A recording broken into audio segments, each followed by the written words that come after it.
Morning guys, welcome dito sa ating YouTube channel Super Q TV. Ayan, hindi ko na naman mapigilan yung sarili ko guys na hindi i-share sa inyo tong output ko kahapon sa TikTok affiliate guys. Ayan, so wag niyo sanang isipin guys na nagyayabang po ako sa inyo. Ayan, ipinagmamalaki ko sa inyo tong kinikita ko o yung nararating ko sa pag TikTok affiliate. Wag niyo sanang isipin yun guys. Kasi ginagawa ko po ito para makatulong din po sa inyo, para yung mga nahihirapan din sa financial, kahit papaano ay magkaroon ng idea na mag-affiliate, kasi malaking tulong talaga siya guys.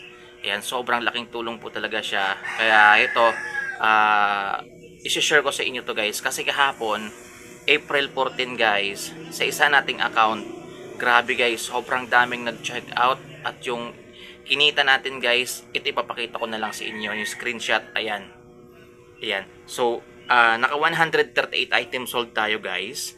At tingnan nyo naman guys yung kinita natin kahapon. April 14. So, umabot po siya ng 3,800 plus. Grabe guys, sobrang daming tao kahapon sa TikTok guys.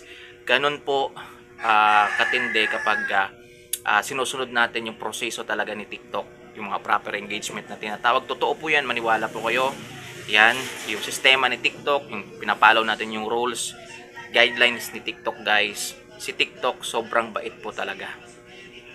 'Di ba? So kita niyo naman guys, grabe yung 3,800 na yan guys. Kung isa kang employee dito sa Aklan, 480 po yung minimum na sahod dito sa loob ng isang araw.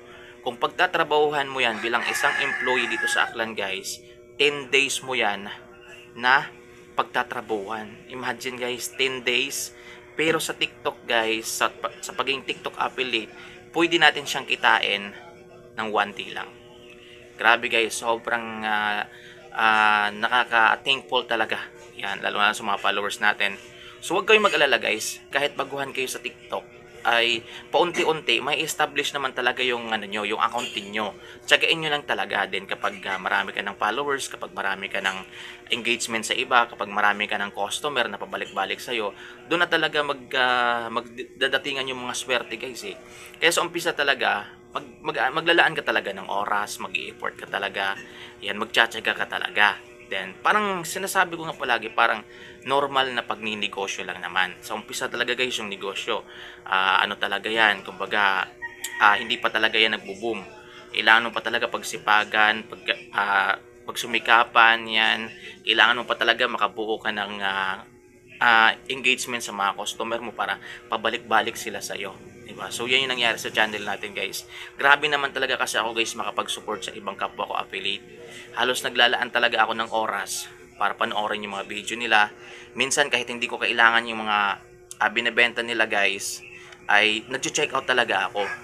Ipinaparamdam ko talaga sa kanila yung suporta ko bilang isang affiliate din.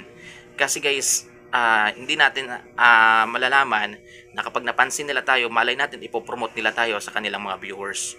So makakakuha rin tayo ng another customer, diba? So yun yung naano ko guys, kaya importante talaga yan, yung pakikisama. Ganun yung ibig sabihin ng proper engagements, pakikisama sa ibang kapwa affiliate. Yan. So kung wala kang pakisama guys, kahit sa personal na buhay, wala kang kaibigan, lalayo sa yung mga tao, parang ganun lang din.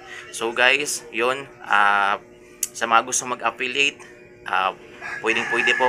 Kung gusto niyo pong magpatulong, PM po kayo sa akin.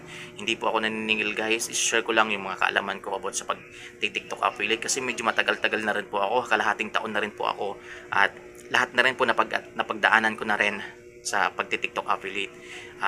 May mga time din nagkakaroon tayo ng violation, pero nagagawa naman natin ng paraan. May mga time din na nagkakaproblema yung account natin, pero nagagawa naman natin ng paraan.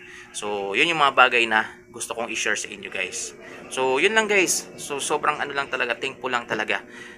Unang-una sa Panginoon, at syempre sa pamilya ko na sinusupport tayo dito guys. Kahit minsan may ingay dito sa bahay, okay lang sa kanila guys. Minsan nagagalit na rin si Mrs. pero okay lang. Naiintindihan natin yan. May mga time talaga na ganun. So basta patuloy lang tayo guys, kasi hindi po biro yung pagiging TikTok affiliate. Malaki po talaga yung potential na pwede mong kitain at makakatulong talaga ng malaki sa pamilya niyo po.